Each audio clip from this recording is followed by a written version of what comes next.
안녕하십니까. 얼굴을 읽어주는 홍 원장입니다. 코 수술 후 코끝이 얇아지는 문제에 대해서 말씀드리겠습니다. 요새 뜻하지 않게 2년째 제가 코 수술이 많습니다. 저 깊은 밑바닥부터 자기 조직을 귀여운 걸로 기초 보강하면서 올려서 코끝의 위까지 세우려면 시간이 워낙 많이 듭니다. 그래서 오전에 하나, 오후에 하나씩 월화수목금 10번 할 때가 많습니다. 비중경이나 자기 가슴 연골 혹은 기진 가슴 연골을 한 통으로 넣어서 하면 쉬운데, 세상에서 제일 강도가 약한 귀연골, 모양도 매우 불규칙한 귀연골로 코 기둥을 만들어 세우려면 채취 단계부터 가공, 수술 방법까지 노하우가 많이 필요합니다. 그래도 세상에서 가장 약한 재료로 세상에서 가장 강하고 신축성 있는 기둥을 만들면 그건 아주 오래 간다는 마음으로 열심히 수술 중입니다. 강도가 약한 것 이외에는 연골 위에 연골막과 연부 조직을 손상 없이 동시에 이식을 할 수 있다는 큰 장점이 있습니다. 비중경이다 가슴 연골에서는 불가능하죠. 이렇게 연골막에 붙어 있으면 흡수가 잘 안 돼서 매우 오래 갑니다.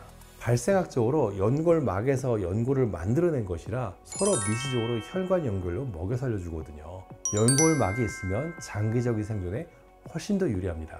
최근 15년 만에 처음으로 재수술 1년 뒤 코끝 피부가 얇아져서 코끝 높이를 도로 내린 분이 있었습니다. 재수술이었는데 이전 수술이 가슴 연골로 비중경 보강이 이미 되어 있어서 일부 수정 후 귀 연골로 그 위에 다시 쌓아 올린 분이었습니다. 제 코끝 수술이 아무리 높게 올려놔도 코끝 피부가 얇아진 적이 없었는데, 이전 수술의 기초 바닥이 딱딱한 가슴 연골이어서 여지없더라고요. 우리가 말하거나 웃으면 코 피부 좌우가 펼쳐지면서 밑으로 내려가는 충격을 받게 됩니다. 자, 물질의 강도, 스트렝스가 아닌 하드니스, 경도표입니다. 몬스 경도표를 보면 다이아몬드는 경도 10으로 가장 딱딱하고, 수정은 7, 활석은 1로 가장 무르며, 드릴날은 딱딱하고, 금속 못은 2쯤, 구리동조는 3.5 정도, 손톱은 2.5 정도로 무르다고 되어 있습니다. 호수술 재료에 비유하면 가슴 연골이 가장 강하고 실리콘이 그 다음이며 비중격이 그 다음, 아마도 귀연골의 경도가 가장 무를 것으로 예상이 됩니다. 강도가 아닌 경도, 하드니스입니다. 임상적으로는 코끝을 가슴 연골이나 딱딱한 이런 실리콘으로 해놓으면 이렇게 벌어지면서 쿵쿵 피부가 충격할 때 탄성이 없고 경도, 하드니스가 높아서 그 충격을 그대로 받게 됩니다. 그래서 실리콘이나 가슴 연골을 코끝 피부 밑에 직접 놓게 되면 코끝 피부가 점점 얇아지다가 뚫고 나오는 경우가 생기게 됩니다. 그래서 이 경우 완충 역할을 위해서 귀 연골을 한 장 올려서 보호해주는 시도를 하는데, 그럼에도 불구하고 세월이 가면 충격을 못 이겨서 얇아진 경우가 많습니다. 그럼 선생님들이 바보냐? 그렇지 않습니다. 그래서 가슴 연골을 떼고 귀 연골을 또 떼서 그 위에 올려주는 분들도 있고요.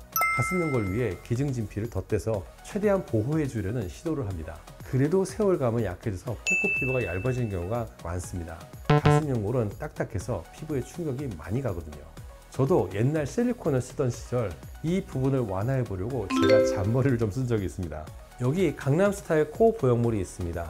코 전부 코 보형물입니다. 이것은 제가 주문 제작한 실리콘입니다. 3중 경도 실리콘으로 여기는 딱딱, 여기는 말랑, 여기는 딱딱, 이렇게 해서 중간에 코끝 부위를 매우 말랑말랑 경도의 실리콘으로 만들었습니다. 주문 제작한 겁니다.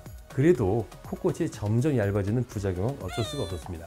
요새 제 수술 방법은 비중격을 귀연골로 연장해서 최대한 보강하고 그 위에 양측 날개 연골을 모아서 중앙에서 합치는 것입니다. 그럼 좀 푹신하죠. 그 위에 온레이라고 귀연골을 한 겹에서 4겹까지 상태에 따라서 쌓아 올려서 최종적으로 코끝을 만드는 방법인데, 전체 코끝 기둥의 중간중간에 완충하는 지역이 있습니다. 그래서 관절처럼 코 기둥이 자유롭게 움직입니다. 힘없이 움직이는 게 아니라 보시면 중앙으로 보온하려는 탄성과 보온력이 매우 강한 것을 보실 수가 있습니다. 왜 이렇게 수술하느냐? 살다가 만날 수 있는 충격의 최대의 강도를 유지하려는 노력입니다. 딱딱하고 탄성이 없으면 센 충격을 받으면 코 기둥이 그만 부러져 버리게 됩니다. 사진은 작은 충격에 두동강 난 기진 가슴 연골을 보여주고 있습니다.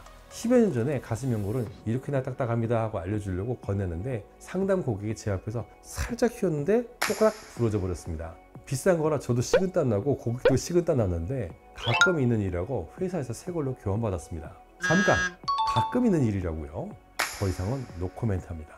저는 제 방식으로 쌓은 귀연골 기둥의 강도가 매우 강하지만 수직 방향으로는 경도, 딱딱함, 하드니스는 가슴 연골, 실리콘보다는 낫다고 보고 있습니다. 그래서 자연스러움과 함께 웃을 때 피부가 하강한 충격을 잘 받아줘서 코끝 피부가 잘 얇아지지 않는다고 생각합니다.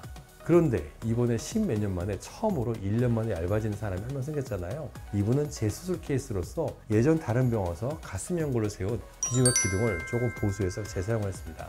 그렇지만 양쪽 날경으로 모아서 합쳐서 탄성을 주고 자기 연골 조직에 탄성을 주고 그 위에 귀연골 3장을 귀연골 골막살, 귀연골 골막살, 다시 귀연골 골막살 이렇게 배치해서 자체 탄성을 많이 주었는데도 그 아래 기둥이 매우 딱딱한 가슴 연골이었기 때문에 결국 충격을 못 받아줘서 코끝 피부가 얇아져서 높이를 낮추고 추가 탄성을 주는 재수를 또 하게 되었습니다. 그래서 그 재수 이후에는 비중격 연장술을 귀연골로만 하는 제 방식에 더욱 확신을 가지는 계기가 되었습니다.